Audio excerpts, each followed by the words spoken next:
Uma boa noite para todos e todas, sejam todos bem-vindos, todas bem-vindas a mais um encontro da Teologia Pé no Chão, ao som de Porque Ele Vive.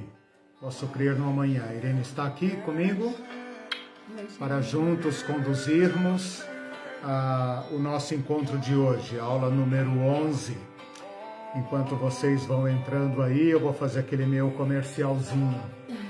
Senta o dedo no like, compartilhe com pessoas, coloque lá na sua página para que mais pessoas tenham acesso.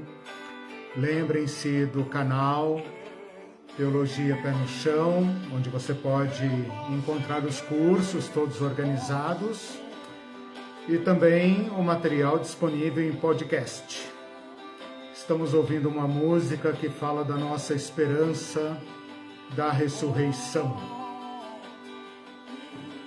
Se devemos esperar a ressurreição, então temos que compreender, pelo menos um pouco mais, do que é que nós esperamos, o que é que nós esperamos de fato.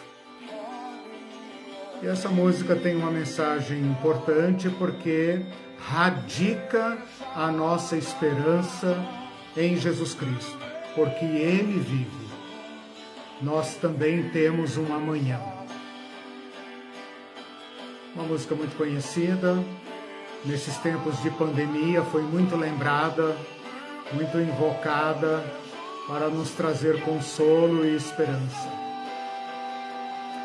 Todos nós que somos assediados pelo medo, pela insegurança, pela tristeza, pela falta de plano, de projeto, insegurança com respeito ao futuro, temos uma esperança que não nos aliena, não nos arranca da história. Pelo contrário, nos dá forças para viver na história. Então é disso que nós queremos falar hoje. Nossa vida está nas mãos do nosso Senhor Jesus Cristo, que está vivo, que venceu por nós. Bom, gente, nós estamos conversando nesse curso sobre vida, morte e ressurreição. São 3 temas completamente difíceis, desafiadores para todos nós. Fazemos isso pela abordagem teológica, falamos qual é o ponto de vista das Escrituras, da revelação que fundamenta a nossa fé com respeito à vida. Falamos também com respeito à morte. A morte é um enigma, desafia todos ao longo de todo o tempo, mas a nossa teologia tem uma visão, um modo de ver a morte, e um modo de ver que não é desconectado da realidade, pelo contrário, pode ser verificado, ele pode ser atestado, ele tem coerência com os nossos sentimentos. Bom, se falar sobre a vida é difícil, falar sobre a morte mais difícil ainda, porque só podemos falar dela à distância. Falar sobre a ressurreição, então, seria praticamente impossível, não fosse o Senhor Jesus Cristo. O Verbo que se fez carne, habitou entre nós, deu a sua vida, foi morto, porque se deixou matar por fidelidade a Deus e ao amor por nós e por amor a nós, e ressuscitou.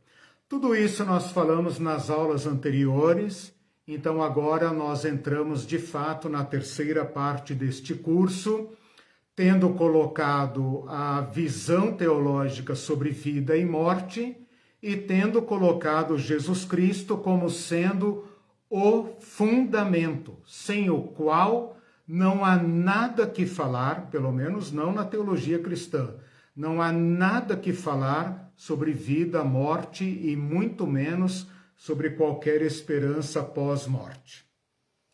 Bom, a partir de agora, nós vamos nos encaminhar para o tema, digamos, que mais nos inquieta, que mais nos causa curiosidade, né? Cremos em Jesus Cristo, somos cristãos, temos uma compreensão da fé, nossos olhos foram abertos para crer na proposta de Jesus Cristo e temos diante de nós uma esperança, um chamado, um caminho, um escatom, como dizemos em teologia, né? Uma escatologia.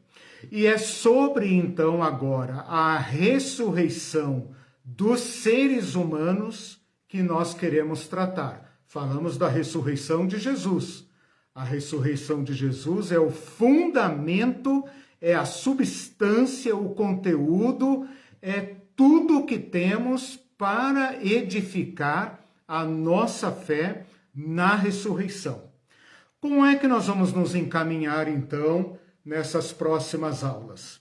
Eu já falei com vocês que eu enfrentei um certo dilema, se eu deveria ter encerrado o tema da morte e retomado o tema da ressurreição a partir do Antigo Testamento, ou se deveria partir direto da morte de Jesus para a ressurreição de Jesus.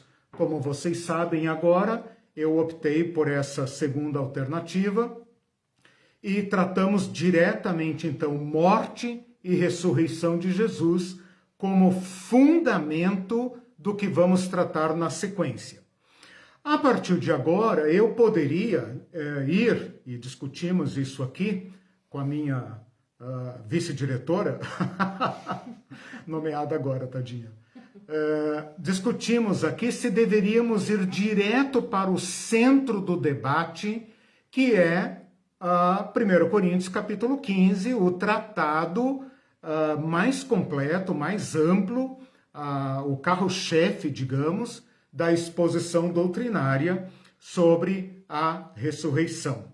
Ou se eu deveria, então, agora, retomar o assunto do começo. E, de novo, eu optei pela segunda alternativa. Ou seja, ao invés de partirmos, então, da ressurreição de Jesus direto para aquilo que Paulo fala sobre a nossa ressurreição, eu senti necessidade, a escola é minha, o curso é meu, né?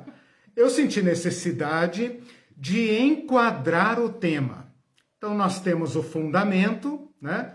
Mas nós precisamos, especialmente porque nós cristãos, ou qualquer um de nós que estiver ouvindo esse curso, mesmo que não seja cristão, mas está familiarizado com a tradição cristã, com a cultura cristã, nós estamos muito acostumados com essa ideia de morte, paixão de Jesus, ressurreição, né?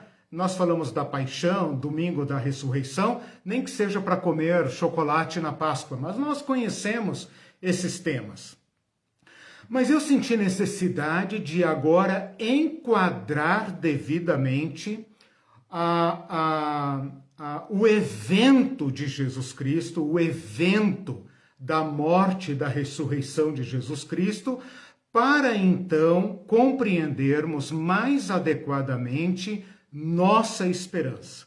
Então, o que nós vamos fazer agora? Tendo encerrado a aula 10 com a teologia da ressurreição de Jesus, eu vou voltar ao Antigo Testamento agora para tratar especificamente do tema da ressurreição da humanidade, não a de Cristo. A de Cristo nós já tratamos, ela é nosso fundamento.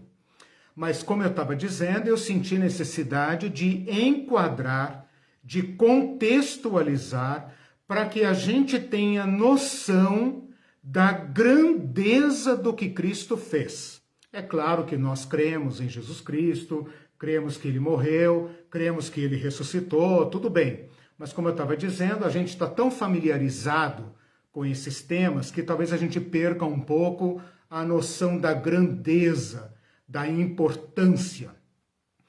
Então, ao retomar o assunto da ressurreição no Antigo Testamento, voltando lá naquela problemática da morte no Antigo Testamento, né, tirando um pouco Jesus da história, não vai cortar a lição nessa parte, hein? Não vai cortar. Tirando um pouco Jesus da história, vamos tentar retomar o drama do morrer, o drama da morte, o que é que o ser humano pode pensar a respeito do seu destino, se é que há um destino, sem Jesus Cristo. Entende o exercício? Nós estamos tão acostumados com Jesus Cristo que talvez nós tenhamos a nossa admiração por Jesus Cristo esteja um pouco esmaecida, um pouco apagada. Então é necessário que a gente volte a uma ideia, a um período, a uma compreensão anterior a Jesus Cristo, para que nós compreendamos a potência, a grandeza daquilo que Cristo fez para nós, para que nós vejamos a solidez da nossa esperança, o conteúdo da nossa esperança. Bom, o que nós vamos fazer então? Eu vou voltar ao Antigo Testamento para pesquisar indícios de uma possível esperança de uma vitória sobre o morrer. Então, nós temos a morte no Antigo Testamento como sendo um problema do ser humano, um problema que o ser humano causou a si mesmo. Nós não sabemos nada sobre a morte, apenas que as pessoas morrem. Dentro desse vazio conceitual, as Escrituras nos dizem que a morte é uma tragédia causada pelo próprio ser humano. E isso lhe é imposto pela ordem das coisas, de modo que não tem como viver. O homem só poderia viver, a humanidade só poderia viver de duas formas. Se ela tivesse vida em si mesmo, se ela fosse de uma outra natureza, independente, capaz de ser autoexistente, o que não é o caso, ou se ela tivesse um modo de ter acesso à árvore da vida, que é um símbolo da divindade, um símbolo da fonte da vida. Dentro desta sombra da morte, dentro deste vale da sombra da morte, o que é que o ser humano pode esperar?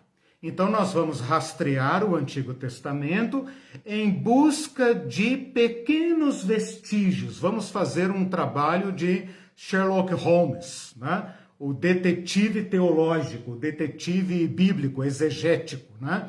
Que vai revirar o Antigo Testamento, tentando entrevistar pessoas, homens, mulheres, judeus, não judeus, mas que estão nas cercanias do mundo do Antigo Testamento, para ver como eles vão lidando com este tema. Eu vou tentar seguir uma certa sequência cronológica para, não por nenhum outro motivo, a não ser este, para deixar intuir, para dar a entender, e aqui já vai, claro, uma indução da minha parte, né, que você tem que saber que eu estou te induzindo a isso, né? Então vamos ser transparentes, né? Há uma evolução da doutrina. Então nós estamos num crescendo, né? Se nós olharmos lá os primeiros patriarcas, eles morrem aparentemente em paz, né? Eles são chamados por Deus, eles vivem ouvindo a direção de Deus e eles acreditam nas promessas de Deus. Então, se você olhar o morrer de Abraão, de Isaac, de Jacó, por exemplo, de José, de Moisés, de Josué, você vê uma certa tranquilidade, assim, quase que aquela morte ideal, né? Reúne a família, reúne o povo e tal, dá recomendações, né? Tipo, olha, vista agasalho, né? Não faça isso, não faça aquilo, como se fosse uma grande mãe, e fala tchau, fecha os olhos e vai. né? E ele fala: vou pelo caminho dos mortais, descansar com meus pais, né? Dormir com os pais. Então parece uma certa tranquilidade, parece que eles não têm drama com o morrer. Na medida em que vai fluindo a história do Antigo Testamento, nós vamos percebendo um afunilamento, um agravamento da crise. Por quê? Porque a gente vai vendo que a história do Antigo Testamento, a história de Israel, né, que é o personagem principal do Antigo Testamento, o povo de Israel, não vai realizando as promessas. A terra que mana leite e mel, a misericórdia que visitará até a 1000ª geração, o Deus que faz aliança com o povo, que dá sustento, que dá vida, nada disso vai se cumprindo. Pelo contrário, quando termina o Antigo Testamento, nós estamos praticamente em ruínas. Toda a glória do povo de Israel foi pro vinagre, né? Eles estão vivendo precariamente como pobres na sua própria terra, mal e mal conseguem fazer lá uma muralhazinha para cercar Jerusalém, um templo michuruca, né? E aquela vida pobre, miserável, difícil que é o final do Antigo Testamento, uma grande desolação. Então a gente vai ter aí o tema da morte e a preocupação com a morte num certo crescendo. Então, o que eu vou fazer nessa primeira parte da aula? Eu vou mostrar alguns casos de vitória sobre a morte, vitória precária, né? Nem devemos chamar de ressurreição, devemos chamar de revivificação, né? Vamos chamar de revivificar, reanimar, né? Para não confundir com a ressurreição de Jesus. É claro que é sinônimo, vocês vão perceber que não há palavras para explicar o que Jesus Cristo fez, né? As palavras titubeiam, nós vamos ver isso nas próximas aulas, que o grego luta com palavras para tentar dar nome ao que Cristo fez, né? Então nós estamos diante de alguns vestígios de vitória sobre a morte, alguns clamores, algumas reclamações, e lá pelo final do Antigo Testamento, algumas promessas, sem muita explicação, quase que como ilhas, né? Como se fossem ilhas de esperança que ficam ali esperando um certo sentido, né? Até que então Cristo venha. Então eu já estou dizendo como Cristo vai impactar um povo que não tem resposta para um problema central. E isso está levando a fé deste povo à crise, ok? Então é essa a rota que nós vamos fazer. Vamos fazer uma rota teológica, cronológica, tá? Para apreendermos, né? Para termos uma noção de o que as pessoas creem sobre ressurreição nos dias de Jesus, tá? Então nós vamos construindo essa história, né? E ao mesmo tempo uma crise, uma angústia e um beco sem saída. É exatamente assim, uma crise sem resposta, um beco sem saída. O que é feito das promessas de Deus? Como que um Deus resolverá o problema do seu povo? Como as profecias se cumprirão dentro desse chão trágico da história, né?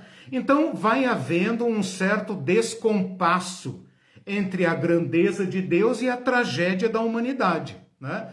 E isso leva o povo a uma crise para a qual não há resposta.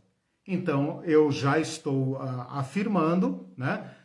Já estou antecipando a conclusão da aula e a indução que eu estou propondo, que Cristo, então, com o que ele fez, que nós estudamos nas aulas anteriores, destrava um problema para o qual não havia solução, ok? Então vamos lá. Primeiro, alguns casos esporádicos de provável e especuladas, né, suspeitas vitórias sobre a morte. Nós temos no Antigo Testamento 3 casos de revivificação. E vocês sabem, é um período, digamos assim, uma curva descendente da história de Israel, é o período do livro de Reis, é o período da apostasia do Reino do Norte, é o período do início do profetismo, é o período do profeta Elias e Eliseu. Então, esse é um período dramático. Esse é um período em que a tragédia do povo de Israel já está se desenhando e se encaminhando para um desfecho trágico para o qual não haverá retrocesso. E é no meio desta crise que ocorrem 3 casos de, eu não quero chamar de ressurreição, tá? Porque não é ressurreição como a ressurreição de Jesus. Então, revivificação. Um está em 1 Reis capítulo 17, num período de seca. Você imagina um reino empobrecido, numa terra árida, sofrendo um período de seca que deve ter durado cerca de 3 anos. Então, a fome iria desgraçar esta sociedade ao ponto de, segundo relatos do livro de Reis, haver casos de antropofagia, de haver consumo de carne humana. Neste período de morte versus morte, uma viúva que está para morrer, que está fazendo o último bocado de pão para então entregar os pontos e esperar a morte, recebe a visita de um profeta, andarilho, vindo do deserto, né? Não se sabe nem como sobreviveu, diz a Bíblia que tomou água num ribeiro, um dos últimos ribeiros, e foi sustentado por urubus no deserto, né? Este Elias visita a casa dessa viúva e ocorre que o filho dessa viúva morre não de fome, mas de doença. Vai saber lá que tipo de doença, né? Morre. E esta mulher, desesperada, porque estar viúva e sem filhos é estar destinada à mendicância, recorre ao profeta. E o profeta, então, ora a Deus sobre o menino e o menino volta a viver e ele entrega o menino salvo à sua mãe. Então tem todo um enquadramento aqui de miséria e cara a cara com a morte. É uma viúva de uma região periférica. Está lá em Sarepta, ou Sarefate. É quase estrangeira, se não for uma mulher estrangeira, né? A viúva de Sarepta pode ser até uma mulher estrangeira ou mestiça. E lá no fundo da senzala brota a vida. Quem é esse profeta capaz de ressuscitar mortos? Onde se ouviu falar que um morto voltou à vida? Então isso foi registrado na conta do profeta Elias. Mais tarde, um caso mais ou menos semelhante, Eliseu, sucessor do profeta Elias, também ressuscita um menino. Um casal que não tinha filhos, uma mulher que engravidou na sua idade já madura, esse está em 2 Reis 4. A mulher sulamita, sulamita ou sunamita, de Sunem, uma cidadinha da Galileia, região pobre também, lá nos Quibrobó do Judas, né? Lá onde Judas perdeu as botas, né? Como se fala hoje. Lá naquele fundão de mundo houve também uma morte. E esta mulher age de uma forma misteriosa e busca o profeta. O que essa mulher quer? Num lugar de alta taxa de mortalidade, num lugar de miséria e de pobreza, o que essa mulher quer? Mas ela não desiste até que o profeta vá à sua casa.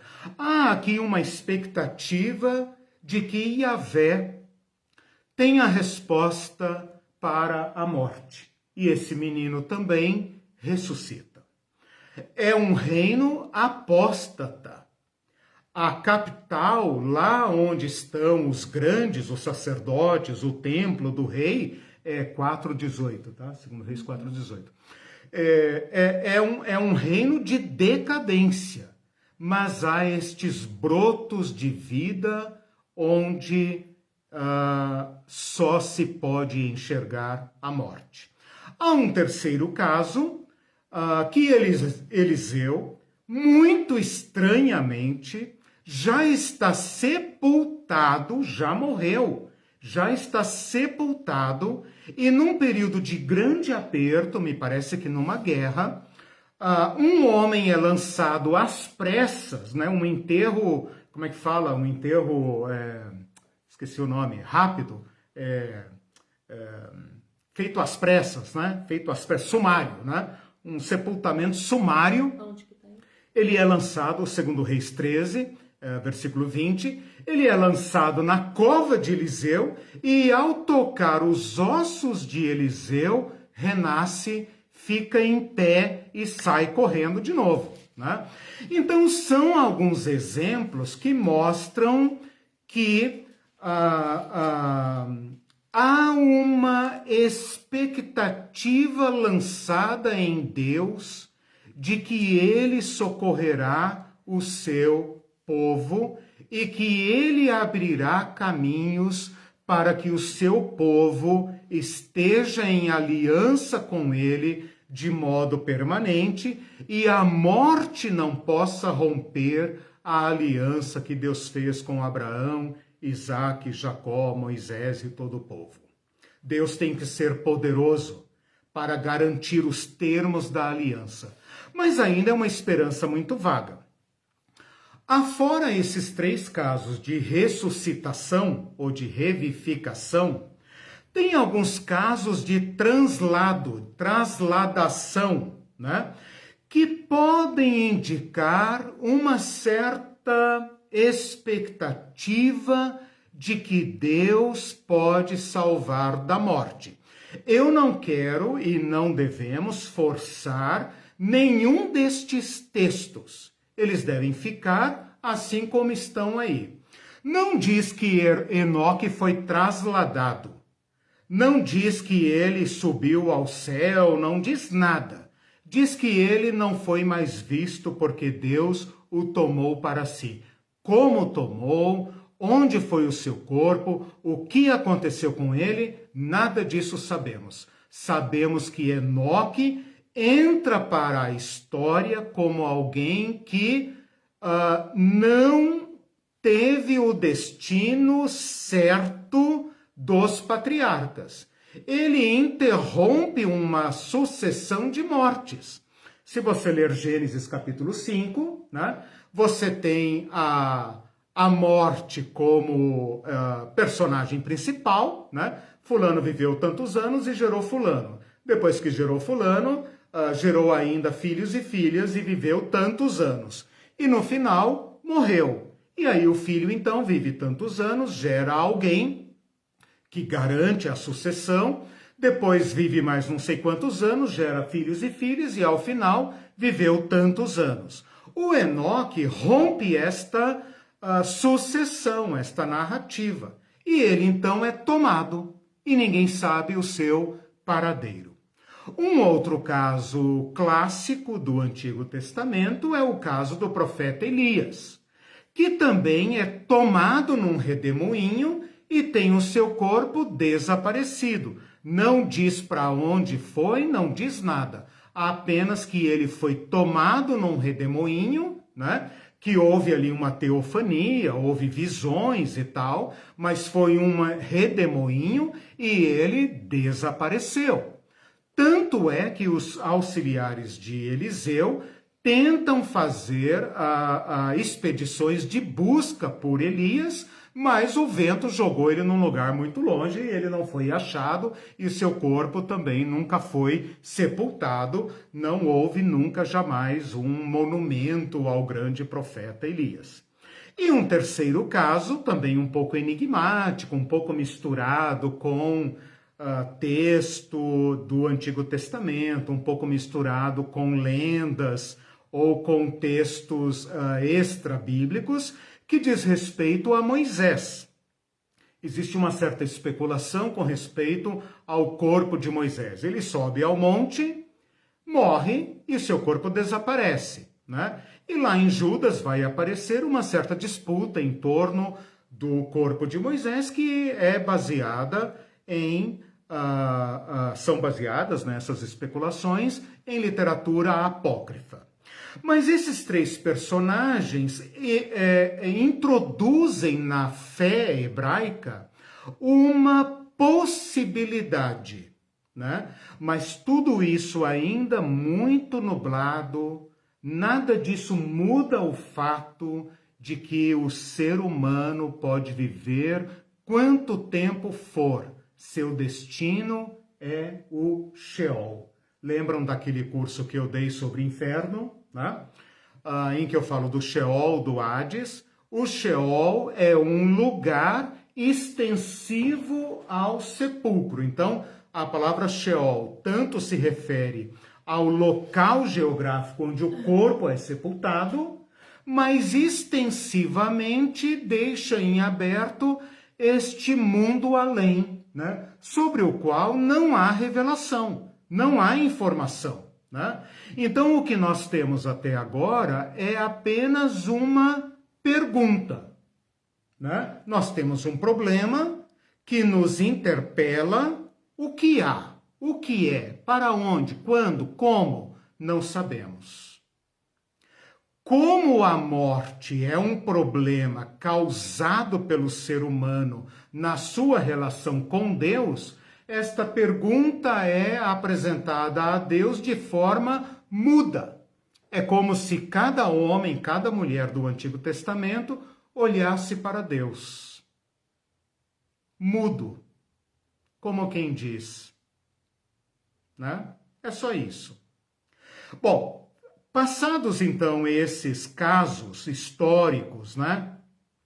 Eu gostaria agora, então, de apresentar frases, e aqui eu vou também, de novo, num crescendo cronológico para mostrar o avanço da doutrina dentro do Antigo Testamento, ok?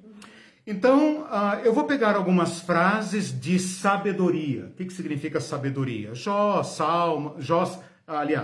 Salmos não, Salmos eu vou colocar à parte. Alguns ditos de sabedoria. Por exemplo, não vou citar as referências, tá? Eu mato e eu faço viver.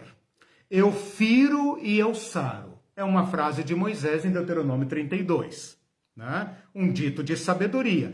Mas nós não podemos espremer esse texto para fazê-lo dizer além do que aquilo que ele diz. É uma frase colocada na boca de Deus. Eu mato e eu faço viver. O Jó tem uma frase que é estupenda. Ela é tão intrigante que ela é considerada uma, como é que se fala isso? Uma inserção, porque os eruditos não podem admitir que esta frase seja antiga. Jó capítulo 19, eu falei que não vou falar os versículos, mas vou falar. Jó 19, 25, fala assim: eu sei que o meu Redentor vive. Olha a palavra, Redentor. Esta palavra não é teológica, esta palavra é histórica. Redentor é aquele que tira alguém da escravidão, né? Eu sei que o meu Redentor vive, e por fim se levantará sobre a terra. Depois, revestido este meu corpo, da minha pele, em minha carne verei a Deus. É um grito de uma alma moribunda, um homem que está apodrecendo em vida. É um grito tão poderoso que causa estranheza, né? O livro de Jó deve se referir a um personagem muito antigo, lá da época dos patriarcas, porém o seu livro é de redação tardia. Essa é talvez a mais pacífica compreensão do livro de Jó, né? Vou repetir. Jó é um personagem antigo, provavelmente ambientado lá na época de Abraão, lá na época dos patriarcas, pelas informações que ele contém. Mas a sua redação, ou seja, a sua transcrição, né, é tardia. Né? Provavelmente esse livro foi escrito no período do exílio, no período de Daniel para frente, né, no período do exílio. E seja lá como for, seja essa frase da boca de Jó ou da pena do autor, né, não importa, é uma frase muito forte a respeito de um protesto contra a morte e uma invocação de Deus. Tipo assim, meu Redentor vive, eu estou morrendo, mas tem um que vive. E a resposta final é dele. E porque ele vive, eu me levantarei. E com minha carne, com este corpo, com minha pele, com esses meus olhos, eu o verei. É o protesto de alguém que não aceita dar à morte a última palavra. Tem uma outra frase de Jó também, Jó 26:6, em que ele fala assim: o Sheol está aberto diante dele e não há cobertura para o abismo. O além está aberto diante dele, está fechado para nós, mas para ele está aberto e para ele não tem porta, não tem tampa lá. Né? Quando ele fala do abismo, quando ele fala do além, ele está falando do mundo dos mortos. 1 Samuel, capítulo 2, versículo 6, um cântico de Ana que carregava a morte no seu ventre e que, portanto, não gerava filhos, quando recebe a graça da maternidade e tem então Samuel e depois outros filhos, canta a Yahvé dizendo: Yahvé faz descer ao inferno e dele faz subir. Claro que a palavra aqui não é inferno, a palavra aqui é Sheol, ou abismo, ou a sepultura. Então Ana está dizendo, Deus faz descer a sepultura e de lá também faz subir. Então, eles não veem o morto reviver, mas eles invocam a Deus. A morte é um problema entre o ser humano e Deus. E Deus, se alguém pode responder essa questão, é Deus. Assim como Deus dá vida ao ventre morto estéril de Ana, assim também ele pode gerar vida dentro do abismo. Se ele quiser. Se ele quiser. Está na conta dele. Amós, também falando sobre isso, eu poderia ter colocado Amós aqui um pouco mais para frente, coloquei aqui junto com a sabedoria. Ele fala assim: ainda que desçam ao mais profundo abismo, minha mão os tirará de lá. Então veja, o Amós vive num período em que o povo de Israel está para morrer. Se fosse uma pessoa, seria aquela pessoa que está já desenganada, como nós falamos. Amós é o profeta que fala, vocês já entraram na zona irreversível. Não há mais o que fazer. Já é morte cerebral. É uma questão de tempo. Mas esse mesmo profeta que profere a sentença de morte sobre o seu próprio povo, também diz que Deus pode tirar do profundo abismo. Porque para Deus não há impossível, porque para Deus não há nada distante. Vamos para Salmos, tá? Salmos 16:10, eu já mencionei esse texto aqui, porque ele fala de Davi, mas esse texto é apropriado no Novo Testamento como sendo uma profecia com respeito a Jesus, mas vamos esquecer Jesus por enquanto, né? Não vai cortar a aula nesse ponto, né? Vamos esquecer Jesus aqui um pouquinho e vamos pensar em Davi. Davi olhando o seu reino, os seus inimigos, os povos ao redor, a movimentação dos impérios e temendo pelo seu futuro, temendo pelo seu destino, ele diz: Tu, Senhor, não deixarás a minha alma na morte.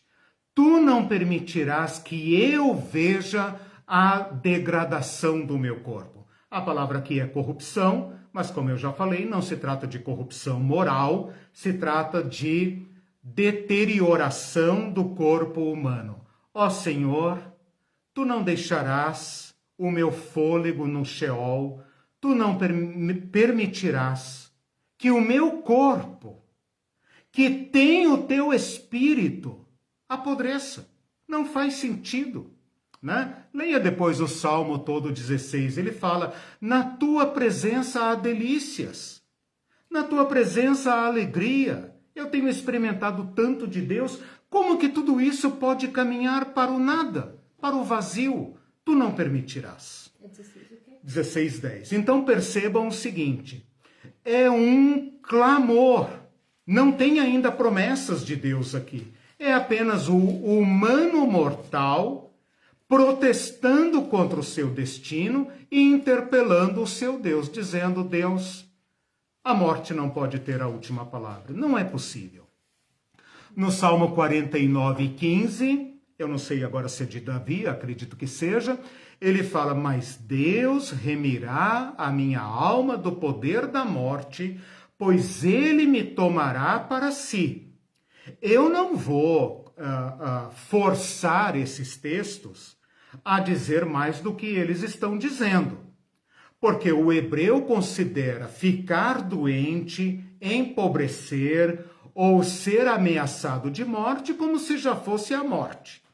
Então, Davi aqui, o salmista, poderia apenas estar dizendo: o Senhor vai me tirar desta rota de morte, né? Eu estou com uma doença grave, ou então eu estou condenado à morte, mas o Senhor não permitirá. Entre a minha vida moribunda, né, e a morte, o Senhor vai entrar, não é possível. Mas esse texto já coloca o mortal na zona da morte e expressa uma esperança de que Deus interferirá e ele me tomará. Este Deus que nós conhecemos, outro Deus eu não sei, mas este que nós conhecemos, ele tem que sobrepujar a morte. Salmo 68:20. O nosso Deus é Deus libertador. Com Deus e Yahvé está o escaparmos da morte. Então, se a morte tem uma solução, está naquele que vive. Aquele que diz: eu sou o que sou. Eu sendo.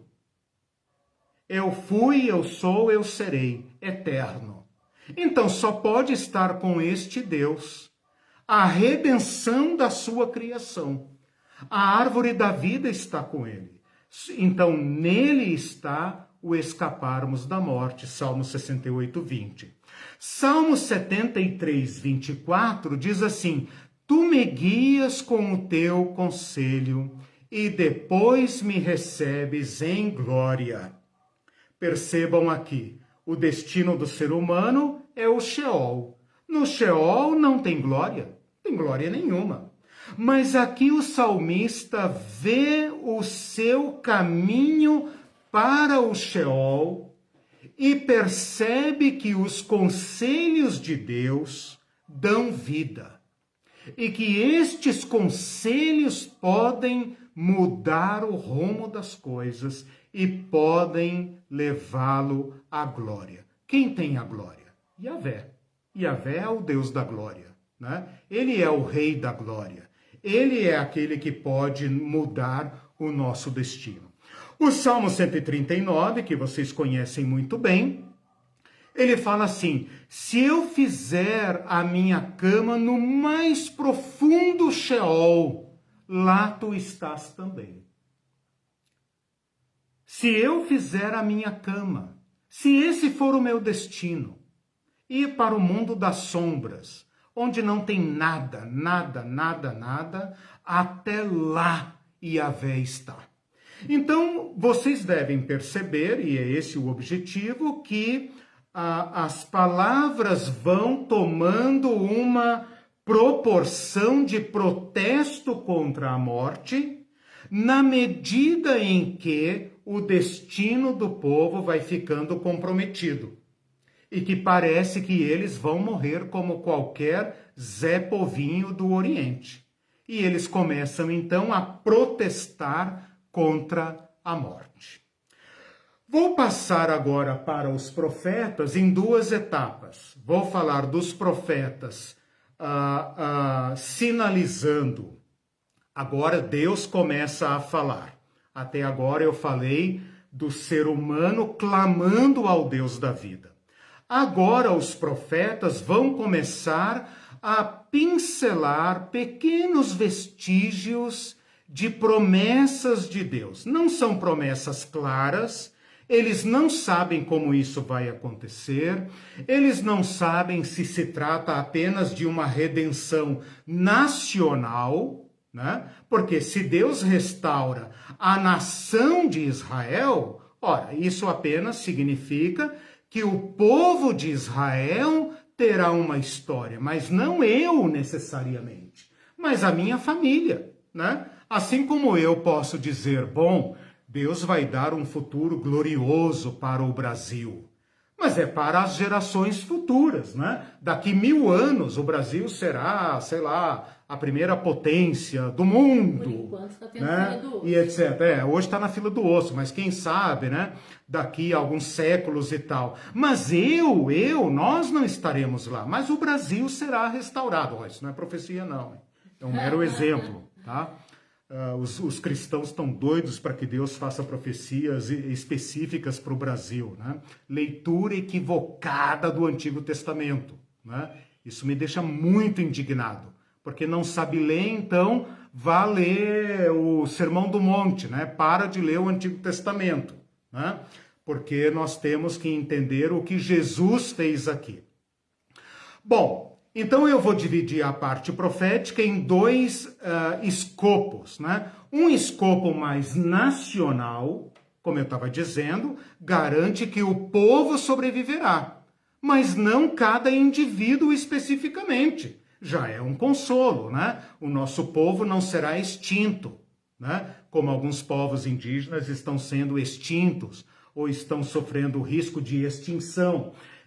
Para quem hoje vê o seu povo crescendo e tal, ele pensa, graças aos céus, né? Nosso povo não foi extinto, como tantos povos latino-americanos foram extintos. Mas isso não significa que aquele indivíduo sobreviverá, né? Ele morrerá, e seus filhos, seus netos, bisnetos sobreviverão. Mas na segunda parte da profecia, a coisa vai mais fundo. E aí a promessa de Deus começa a ser individualizada. Começa a falar de corpos, né? Mas, devagar aqui, né? Ainda não se tem nem sombra de Jesus.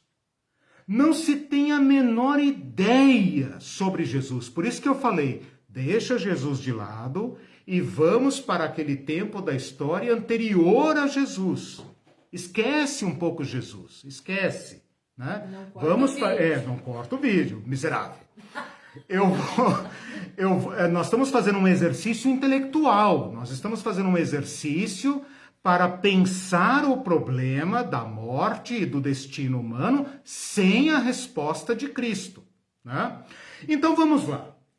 Profetas em duas bandas, tá? Uma nacional e outra individual. Olha só uma promessa nacional. Ezequiel, capítulo 37, né? Ezequiel é um profeta do exílio, ou seja, o povo, se o povo fosse um ser humano, um homem, uma mulher, já teria morrido. teria morrido. Aonde, no período em que Ezequiel está profetizando, o povo está no exílio e Israel está caindo aos poucos, né? Primeiro vai a turma de Daniel, depois vai a turma de Ezequiel, depois vai a turma de Jeremias. Não, Jeremias, né? Eu não sei se vocês sabem, mas o exílio se dá em 3 etapas. A primeira etapa é a etapa de Daniel, a segunda etapa é a etapa de Ezequiel e a terceira etapa é a final, a de Nabucodonosor, quando Jeremias está profetizando. Então Ezequiel é o cara que lá do exterior, exilado, lá nos fundos da Babilônia, né, está vendo o seu povo morrer. Até que na altura do capítulo 37, tudo acabou. Ezequiel, se não tivesse sido exilado, seria um sacerdote. Qual seria o lugar para o que Ezequiel foi treinado a sua vida inteira? Para fazer o papel sacerdotal. Onde está o templo agora em Ezequiel 37? Ruínas. Um monte de escombros. Acabou. Então é nesse estado de coisas que Ezequiel, numa visão, uma visão tenebrosa, é levado por Deus, pelo anjo, né, para ver filho do homem, põe-te em pé e eu te mostrarei algo. E ele leva o profeta para ver um vale de ossos secos, como se fosse cova, vala comum, né? Cemitério coletivo, vala comum, como essas grandes genocídios, por exemplo, da Ruanda e Burundi, né? Em que você vê ossadas humanas.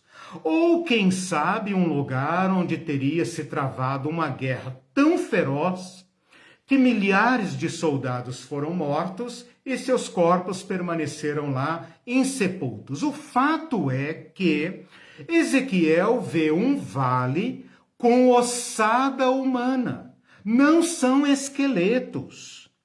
É ossada mesmo. Já foi revirado, mexido, liquidado.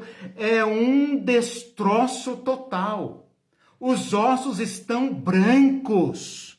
Não são restos humanos. São ossos brancos, secos, que já foram molhados pela chuva e secos pelo sol durante muito tempo. Até limpar, né? Exato, branco, osso branco desconjuntado e tudo solto. E o ser que está mostrando o vale para Ezequiel, né, fala assim: filho do homem, o que você acha? Acaso esses ossos poderão reviver? Que pergunta, né? E o profeta fala, ele poderia ter falado, claro que não. Mas ele fala, bom, levando-se em conta, né? Quem é que está me perguntando, ó Senhor, tu sabes. Tipo, eu não sei. E então ele começa a ver um movimento de ossos, batendo contra ossos, e os corpos se armando. Depois começa a surgir, é como se fosse uma corrupção ao contrário. Depois começam a surgir nervos e ligamentos. Depois começam a surgir carnes e músculos. E depois eles se revestem de pele. Mas ainda estão mortos. E então o Deus, né? Eu estou com dificuldade de falar Deus aqui, porque eu não me lembro. É Deus mesmo. Eu ia falar que era um anjo, mas o anjo é no caso de Daniel. Deus mesmo fala para ele: ó filho do homem, chama o vento, chama o pneuma. E então o profeta chama o pneuma. E vem então o pneuma, o vento, o espírito, e entra naqueles corpos e os coloca em pé como um grande exército.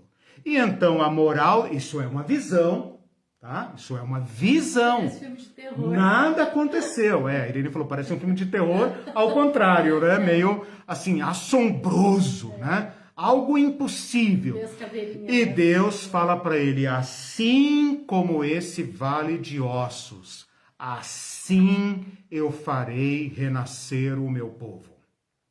Ou seja, Deus está dizendo para o povo que, mesmo que vocês estejam mortos, mortos e mortos, mortinho, mortinho da Silva, morto que já passou muito, muito, muito tempo, eu posso recriá-los, eu posso trazê-los de novo.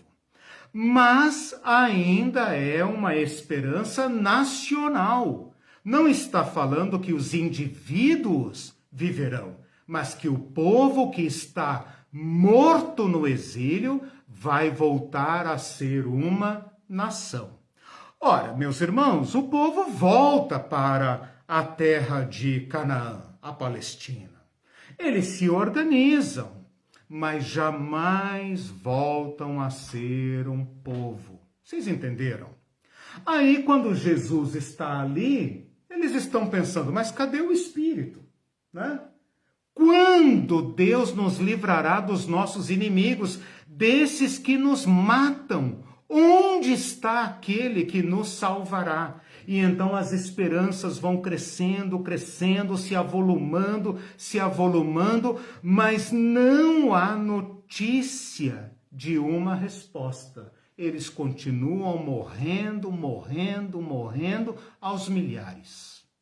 Na cruz, por apedrejamento, por chacina, por fome, por todas as formas. A visão de Ezequiel não se cumpre, né? Bom, o profeta Oséias, que é também um profeta do exílio, ele canta uma esperança para o povo de Israel. Oséias é um pouquinho antes de Ezequiel, mas ele fala uma profecia que vai ficar pendurada sem resposta até Cristo. E esta profecia é Oséias capítulo 6, versículo 1 e 2, quando ele fala, vinde, meu povo, voltemo-nos para o Senhor. Ele nos despedaçou, mas ele nos sarará. Ele fez a ferida e ele a ligará. Depois de 2 dias nos revigorará. Ao 3º dia nos levantará e viveremos diante dele. Quando Jesus ressuscita ao 3º dia, ele fala que estava cumprindo uma escritura. Todos os evangelhos vão dizer que Jesus ressuscitou ao 3º dia. De onde ele tirou essa profecia? Da boca do profeta Oséias. O profeta Oséias é aquele que fala, acabou o nosso casamento, vocês são uma esposa infiel prostituta. Acabou a nossa aliança. Acabou. Vocês vão ser vendidos no mercado das mulheres, como dizem hoje, as vadias, né? Marcha das vadias. Vocês são vadias. Vocês terão o destino que uma mulher prostituta, adúltera tem aqui. Vocês vão pro raio que o parta. Acabou. Mas nesse mesmo lugar, este marido traído, envergonhado, humilhado, ultrajado, vai ao mercado de prostitutas, de escravos, e a compra de volta. E fala, vem comigo, meu amor. Eu te amo. Vamos começar de novo. Vamos marcar uma lua de mel, vamos ao deserto. Se purifica por um tempo, mas volte comigo, porque eu te amo. E ali está anunciada a nova aliança, porque aquela primeira acabou. Oséias não deixa dúvida. No final do livro de Oséias, no capítulo 13, versículo 14, ele fala, eu, os remirei. Olha aí de novo a palavra remir. Essa palavra só vai ter materialidade em Jesus Cristo. Eu os remirei do poder do Sheol, e eu os resgatarei da morte. Onde está, ó morte, a tua praga? Onde está, ó Sheol, a tua destruição? Eu não sei se você se lembra, mas lá em 1 Coríntios, capítulo 15, versículos 54, 55, 56 por ali, que nós vamos estudar aqui detalhadamente, talvez em 2 aulas, Paulo vai invocar justamente Oséias para dizer: graças a Deus que nos dá a vitória por nosso Senhor Jesus Cristo. Onde está, ó morte, o teu aguilhão? E onde está, ó inferno, a tua destruição? Graças a Deus que nos dá a vitória por nosso Senhor Jesus Cristo. Então, aquilo que Cristo responde é a resposta, obviamente, à pergunta do Antigo Testamento, ok? Então, estou mostrando para vocês como que o terror da morte vai empurrando o povo para um desespero e para um clamor ao qual Deus responde. Com isso, então, eu falei das profecias coletivas. Vou citar agora 2 profecias, ou melhor, 3 profecias individuais. Isaías, que também é um profeta, do mesmo tempo de Amós e Oséias, contemporâneo de Amós e Oséias, aqueles que percebem que o povo já tomou o caminho do Sheol e não tem mais volta, vai também dar as profecias de esperança para o povo. Isaías capítulo 25, versículo 8, fala assim: tragará a morte para sempre. Tragará não é de trazer, né? Não existe o verbo tragará, né? Tragar, engolir a morte para sempre. E assim enxugará o Senhor Deus as lágrimas de todos os rostos e tirará de toda a terra o opróbrio do seu povo. E isso acontecerá porque Yahvé falou. Então, aqui pela primeira vez no Antigo Testamento, lá pelos anos 800 e bolinha, 700 e bolinha, melhor dizendo, antes de Cristo, o profeta, Deus por meio do profeta, está dizendo que a morte será destruída e as lágrimas serão enxugadas. Você deve se lembrar que esta profecia, esta promessa das lágrimas enxugadas está estampada no livro de Apocalipse, né? Que Deus enxugará de seus olhos toda lágrima, e lá não haverá morte. Isso foi predito lá pelo ano 700 e bolinha antes de Cristo. No capítulo 26, versículo 19, percebam agora que já não se trata do povo, mas se trata dos indivíduos. Os vossos mortos, disse o profeta, e o meu cadáver viverão e ressurgirão, se levantarão de novo. Não tem palavras para descrever isso aqui. Despertai e exultai os que habitam no pó. Habitar no pó não é morar em lugar que não tem asfalto, né? Tu és pó e ao pó voltarás. Pó aqui é sinônimo de cemitério, sinônimo de Sheol. Porque o teu orvalho, ó Deus, será como o orvalho de vida, e a terra dará à luz os seus mortos. Então, a terra, que é uma boca de morte, aquela garganta insaciável que nunca se satisfaz, receberá o orvalho da vida, e olha a imagem da vida aqui, dará à luz. Dará à luz como ventre de uma mulher estéril, né? Que agora recebe o poder do orvalho da vida, do sêmen da vida, dará à luz os seus mortos. E para terminar esta pesquisa, Daniel, que viveu historicamente, o homem Daniel viveu também no período do exílio, que também viu o seu povo mortinho como aqueles ossos secos de Ezequiel. Daniel e Ezequiel são contemporâneos, viveram na mesma época, né? A diferença é que Daniel vive na corte e Ezequiel vive na periferia, né? Lá no fundo do reino da Babilônia, de Nabucodonosor. Este Daniel, que viveu nesse período, mas que talvez teve a sua obra redigida mais tarde, eu disse talvez, porque eu não sigo esta linha exegética, né?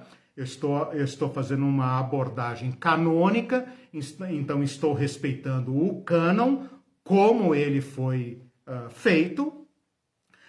Este Daniel vai dar a mais brilhante profecia da ressurreição. Parece um texto do Novo Testamento, mas está na boca de Daniel. Mesmo que os eruditos queiram colocar Daniel, este livro, né? Não o homem Daniel, o livro de Daniel, lá por volta do ano 160 a.C., não importa, não importa. Para os fins que eu estou colocando aqui, tanto faz.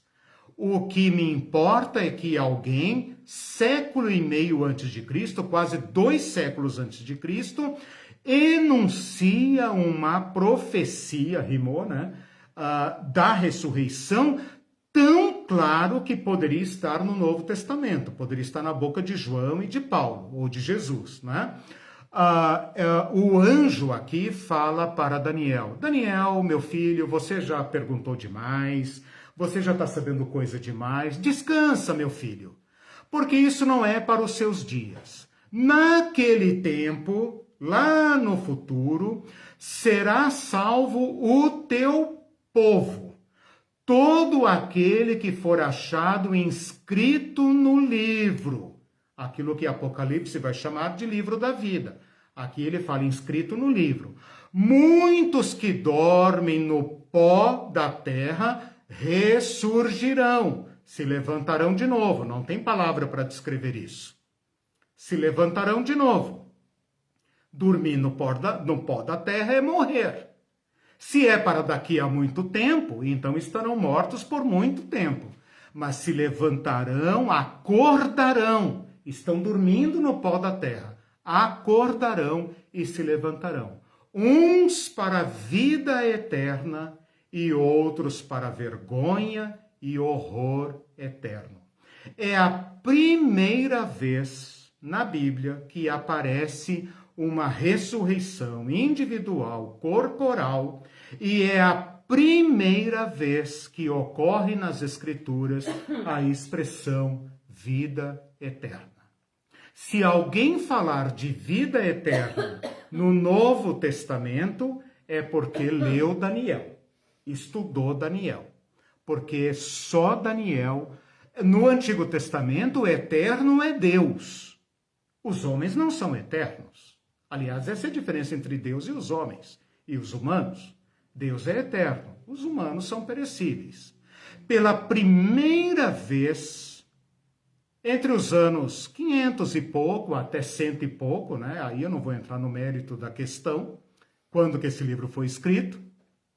Mas o que importa é que num período muito anterior a Cristo, alguém, Daniel ou alguém no seu nome, dá uma profecia de uma ressurreição individual para a vida eterna. Portanto, nós terminamos o Antigo Testamento com um problema gigantesco e um Deus que assume a expectativa de solucionar o problema. Quando Lázaro morre, vou fazer uma investida aqui dentro do Novo Testamento, né? Quando Lázaro morre, e a Marta vai dar uma bronca em Jesus, e Jesus não fica chateado com ela, porque ela fala, pô, Jesus, hein? Nós mandamos chamar em tempo. Se tem alguma coisa que se pode fazer por um morto, é impedir que, por um doente, pelo ser humano, é impedir que ele morra. Agora já morreu. E Jesus fala, Marta, Marta, minha filha, se creres, verás a glória de Deus. Você não sabe que ele ressuscitará? Ela fala, eu sei, Senhor, tá, você vem com esse papo aí lá no final, tal. Eu sei que ele vai ressuscitar, Senhor, mas eu queria meu irmão aqui agora. E Jesus, então, ressuscita Lázaro para dar uma nova interpretação a Daniel. Porque os judeus da época de Jesus, porque leram Daniel e estão espremidos contra a morte, estão crendo que Deus ressuscitará os mortos lá no dia do final.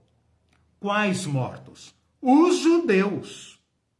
Piedosos. É só isso que eles têm. E Marta, como uma boa devota, né, acredita nisso. E ela fala, sim, Senhor, eu sei, eu não sei quando vai ser, mas sei que você vai ressuscitar. E Jesus, então, onde o colocaram? E vai lá e ressuscita um homem 4 dias depois de morto. Portanto, Jesus dá uma nova interpretação. O que eu quero então dizer com tudo isso é que o Antigo Testamento termina com um grandessíssimo problema e com vestígios de esperança.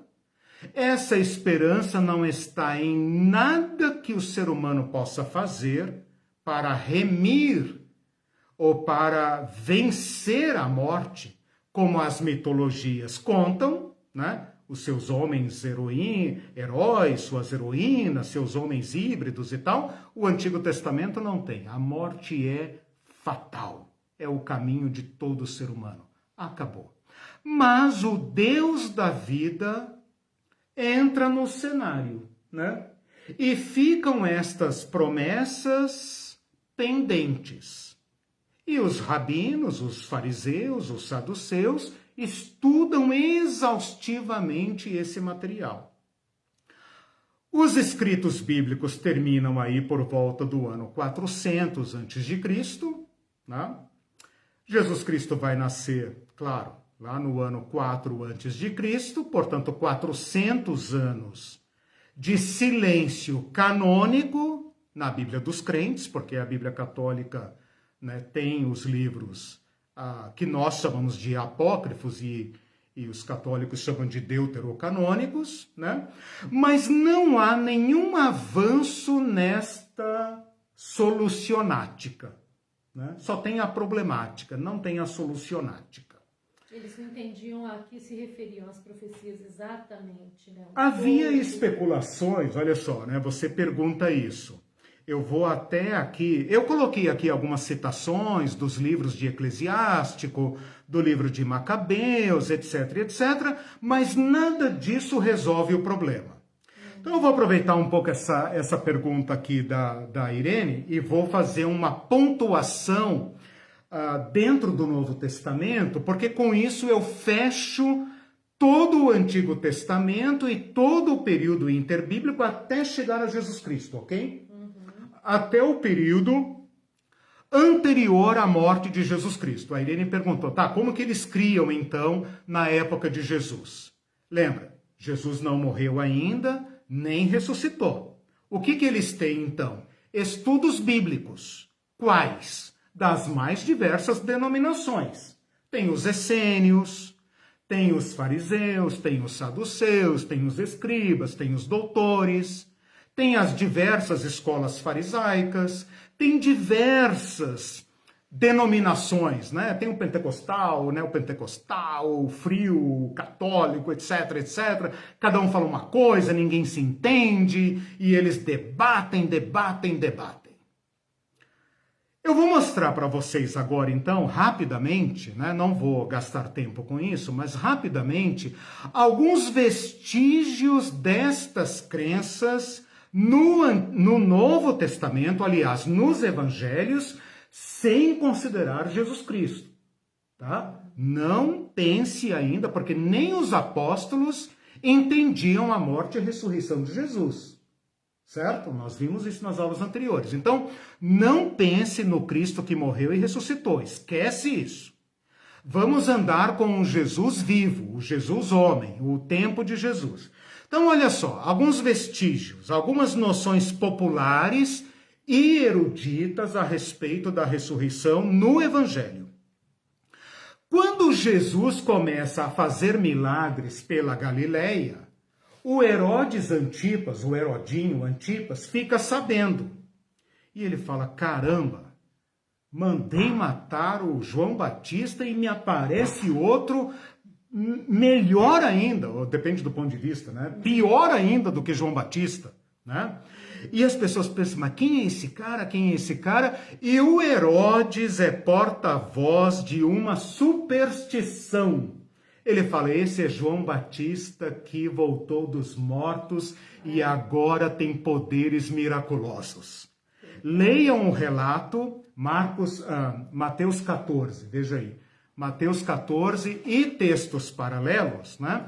Vocês vão ver a superstição de Herodes como porta-voz da superstição do povo judeu a respeito da ressurreição. Tipo assim, o cara voltou dos mortos e veio numa versão 2.0, né? Porque agora João Batista não fazia milagre, está escrito no Evangelho, né? Esse homem não fez milagre nenhum, mas tudo quanto disse era verdade.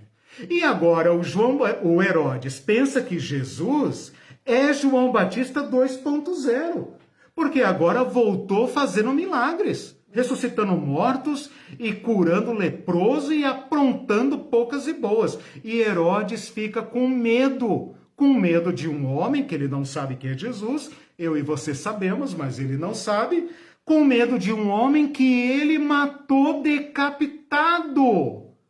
Não é um cara que pode levantar dos mortos, separou a cabeça do corpo e ele acha que o cara está vivo. Outro vestígio de crendices populares, né, da fé popular do povo, está lá em Mateus 16, quando Jesus pergunta para os discípulos o que o povo diz a meu respeito. O que o povo diz a meu respeito?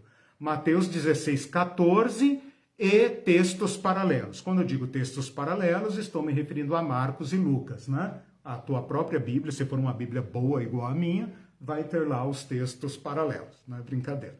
Os sinóticos se repetem, né? Então não preciso dar aqui as 3 referências. Mas quando Jesus pergunta o que o povo diz que eu sou, vocês prestaram atenção nas respostas? Que as respostas são todas ligadas a homens mortos. Uns dizem que tu és Elias. Pô, Elias já tinha morrido há mais de 800 anos. Alguns dizem que você é Jeremias. Jeremias já tinha morrido há mais de 500 anos. Quase 587, 550 anos, por aí, Jeremias tinha morrido. Ou algum outro profeta. Tipo assim, profeta, meu amigo, profeta, eles costumam levantar da tumba. Não costumam levantar da tumba. Mas, de acordo com as profecias de Ezequiel, de Daniel, né, Elias virá. Né? Malaquias disse que Elias virá e os discípulos esperavam que Elias viesse mesmo. E Jesus fala, Elias já veio, era João Batista. João Batista veio no espírito de Elias. Né? Bom, então esses são 2 exemplos que mostram como o povo acreditava numa certa, como é que eu vou dizer, uma certa fé popular a respeito da ressurreição. Vou levar agora a coisa para o nível erudito, que vai aparecer num debate que está em Mateus 22, versículos 23 a 33, tá?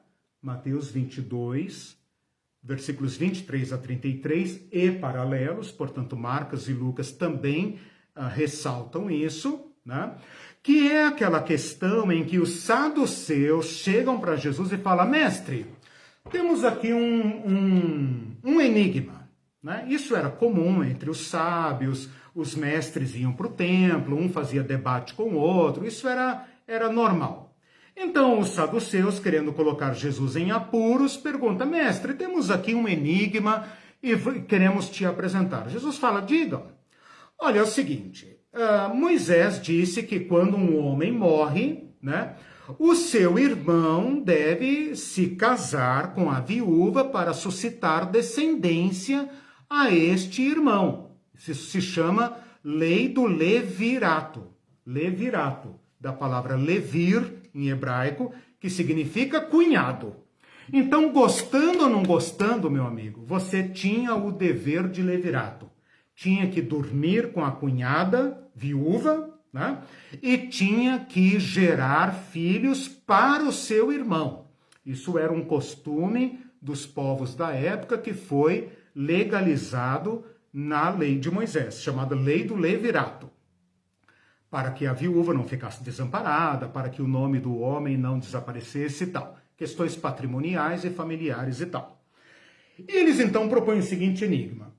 Eram 7 irmãos e uma viúva terrível. Porque ela casa com o primeiro, ele morre sem filhos, o segundo suscita, tem relações com ela e também não tem filhos e morre, e o terceiro, e o quarto, e o quinto, e o sexto, e o sétimo. Essa mulher fica viúva de 7 irmãos. Claro que é uma situação hipotética. Mas esse não é o problema deles, não é essa questão legal, jurídica que eles querem suscitar. Eles querem suscitar um problema da ressurreição. Então eles apresentam o seguinte problema. Na ressurreição, de qual destes homens ela será esposa, se os 7 tiveram relações sexuais com ela? Este é o ponto. O que eu quero ressaltar aqui não é nem tanto a resposta de Jesus. É ressaltar um debate erudito, acadêmico, teológico, entre a denominação, a igreja dos saduceus, versus a igreja dos fariseus. Os fariseus acreditavam na ressurreição e os saduceus não acreditavam na ressurreição, ok? Então, quando Mateus, Marcos e Lucas apresentam esse debate, eles colocam lá essa nota editorial, porque os saduceus não creem na ressurreição. Um outro exemplo disso está em Atos 23, quando Paulo, sendo fariseu e levado ao sinédrio, ou exposto a partidos do sinédrio, para apresentar sua defesa, vendo que a situação está muito difícil, usa um truque. Ele fala: olha, senhores, eu estou sendo aqui julgado por causa da minha fé na ressurreição. E eu não entendo qual é a dificuldade de crer na ressurreição. E com isso ele provocou um debate entre fariseus e saduceus. E então a coisa vira uma discussão terrível e Paulo consegue a suspensão da audiência para ganhar tempo e se safar, né? Legalmente, claro, usando um expediente regimental, né, para se safar daquele debate. Então, tanto Mateus 22 como Atos 23 nos dão uma indicação de que as escolas teológicas da época tinham posições divergentes a respeito da ressurreição. A resposta de Jesus é muito interessante, e eu não vou entrar nisso agora, fica para a próxima aula. A resposta de Jesus é muito interessante, porque os saduceus, é muita informação, né? Vocês vão ter que, depois vocês vão ter que recapitular ou perguntar e tal. Os saduceus consideravam cânon apenas o Pentateuco, apenas a Torá, certo? Gênesis, Êxodo, Levítico, Números, Deuteronômio, Torá, Pentateuco. Para eles esse é o conjunto de livros sagrados. Os outros são secundários, né? Os fariseus não. Os fariseus já consideravam todos os escritos proféticos, salmos, provérbios, eclesiastes, tudo como sendo escritura sagrada. E é claro que nós, cristãos, herdamos esse conceito dos fariseus e dos rabinos, e não dos saduceus. Senão a gente teria uma Bíblia muito menor, seria só os 5 primeiros livros da Bíblia. Jesus, ao dar a resposta, usa como fundamento Êxodo. Ele fala, mas isso está escrito na lei de vocês, que Deus é Deus de Abraão, de Isaac e de Jacó. Ora, Deus não é Deus de mortos, mas de vivos. Deus não é Deus de mortos, mas de vivos. E esta é uma resposta estupenda, que joga a luz sobre todo o Antigo Testamento. Porque Jesus está dizendo, eles estão vivos. Porque para Deus todos vivem. Deus não é Deus de mortos nem de vivos. Deus transcende tudo. Mas ainda não tem a resposta de Deus. Porque a resposta de Deus estaria no Filho. O Filho que daria a vida eterna, né, que Daniel profetizou. Bom, o que eu quis fazer aqui, respondendo à pergunta da Irene?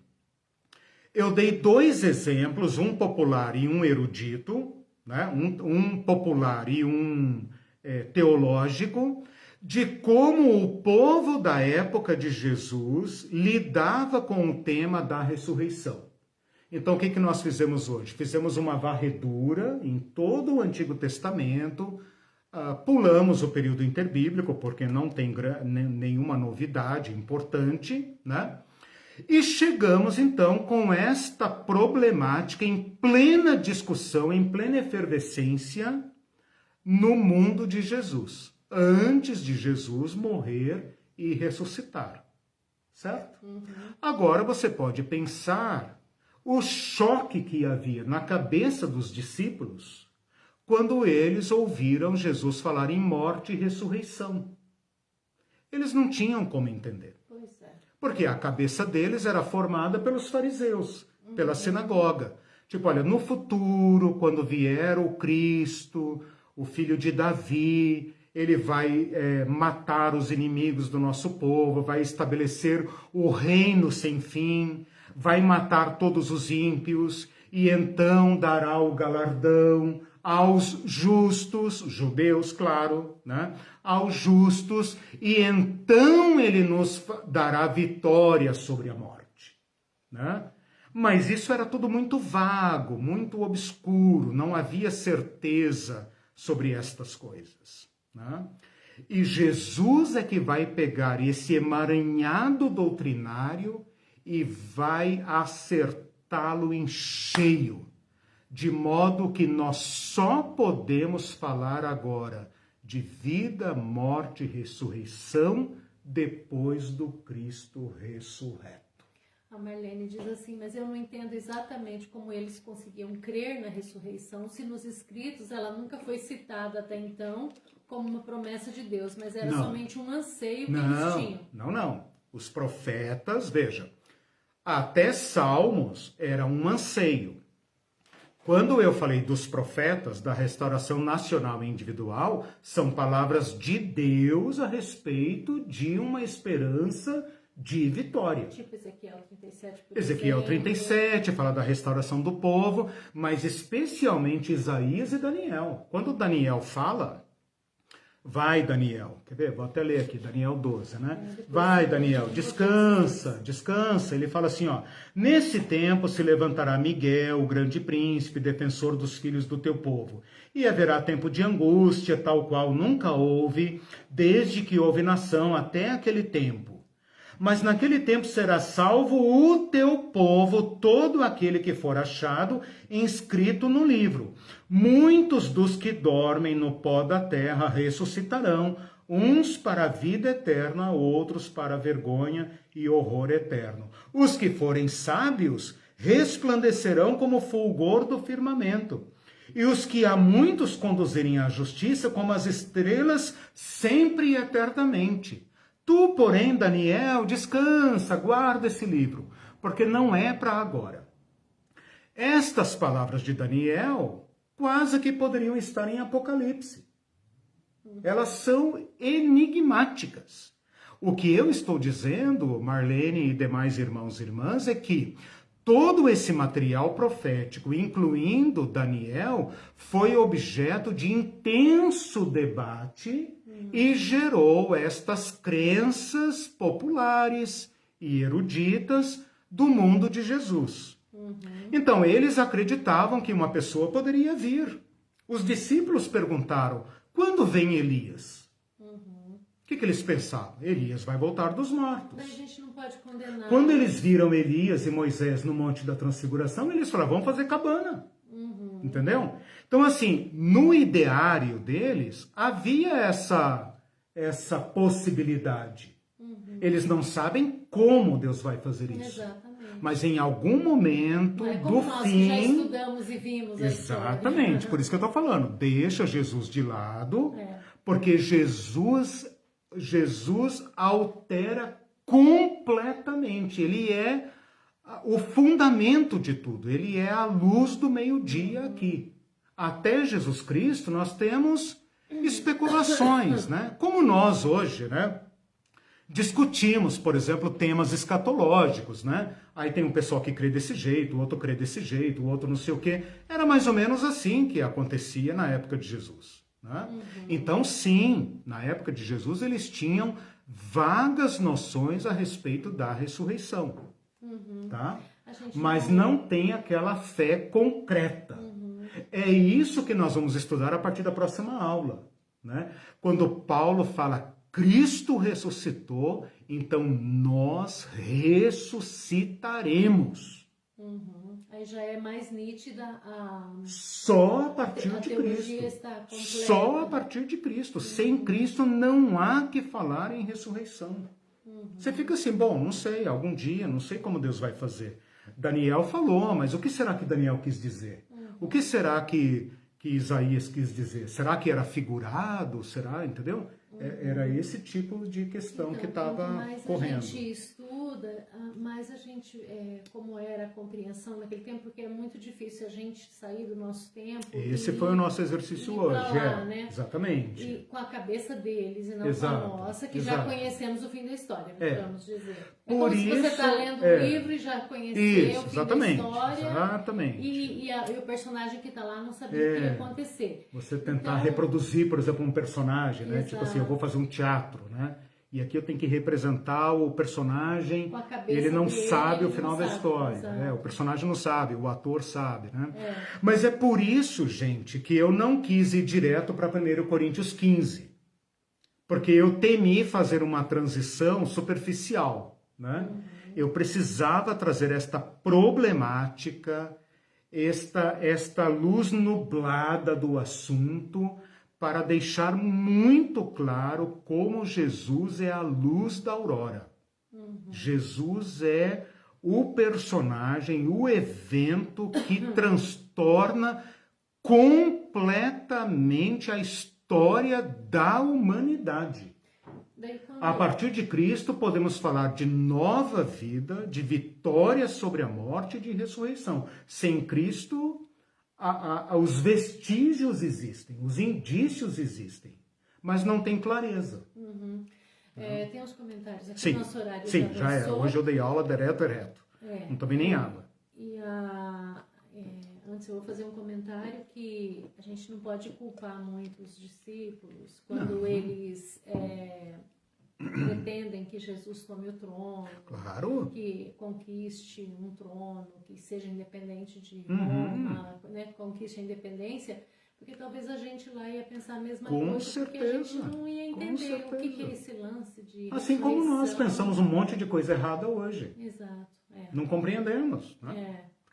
Quem somos nós para culpá-los? Né? Nós também estamos fazendo um monte de besteira, crendo num monte de bobagem. Né? Exatamente.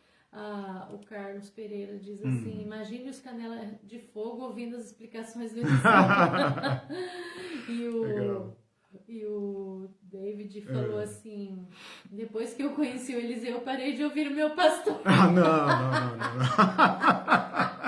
Ele falou dando risada. Eu acho que a igreja tem diversos ministérios e o meu é esse, né? Eu preciso... Mas se o pastor estiver falando besteira, não escuta, não. Questione ele. Questione a mim. Exato. Foi boa a tua fala. E é o que a Irene está falando aqui. Questione a mim e questione qualquer um. Porque Deus nos dará compreensão. Né? Não aceitem nada do que eu estou falando como palavra final. Né? Eu estou... Por isso que o Carlos Pereira ali falou... Ninguém consegue ver tudo, né? Não, estou revirando os livros porque eu quero substância para minha fé. Né? David, meu irmão, nós que estamos de luto, né?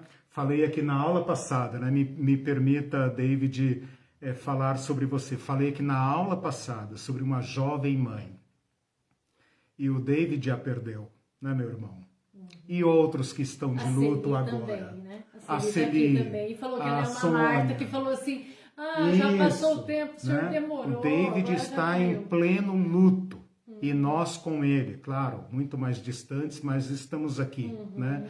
Nós queremos, meus irmãos, a substância da nossa fé. Nós queremos saber com que esperança nós vamos entregar nossos mortos ao pó da terra. E com que esperança nós viveremos? Porque Paulo vai dizer, ora, se não tem ressurreição, então comamos e bebamos. Vamos curtir a vida, porque é o que temos. Nós queremos saber por que é que nós esperamos em Cristo. E o meu objetivo aqui é edificar a minha fé e a fé dos meus irmãos. Para que cada um de nós entenda, como eu falei para o David essa semana, que o Cristo vivo nos une a todos e que nós estamos unidos aos que dormem, que nós estamos unidos não apenas ao Cristo, mas nós estamos unidos a todos os que estão em Cristo, mesmo aqueles que já dormiram. Aqueles que nós despedimos esses dias durante a pandemia, nossos queridos que nós perdemos, que nós tivemos que chorar sobre eles.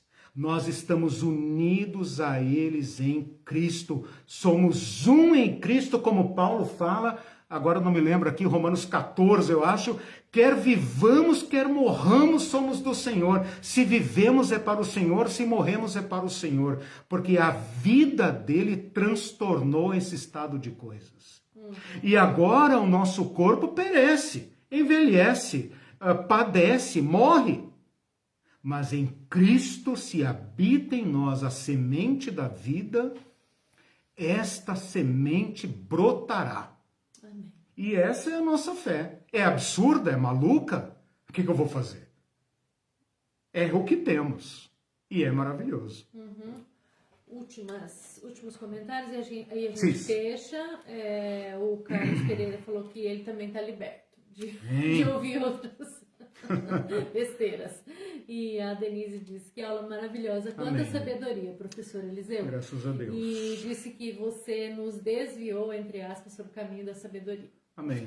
Às vezes, meus irmãos, nós precisamos nos desviar para achar o caminho certo. Né? É verdade. Sair para poder permanecer. O que eu vou fazer? Né? Estou lhes oferecendo do fundo do meu coração tudo que eu consegui achar, né? Em inglês, espanhol, português, rascunho, PDF, tudo que eu consegui achar para que vocês possam crer. Para que vocês possam crer. Como o apóstolo Paulo fala no final de Coríntios 15, né? Portanto, vou terminar com esse texto. 1 Coríntios 15, eu estou estudando esse texto, 15:58. Portanto, meus amados irmãos e minhas amadas irmãs, sejam firmes e inabaláveis e sempre ricos na obra do Senhor, sabendo que no Senhor o nosso trabalho não é vazio. Eu faço esse trabalho na certeza absoluta de que o trabalho cairá em nossos corações como semente viva em corações férteis e edificará uma fé que ninguém poderá derrotar. Amém. Essa é a nossa esperança.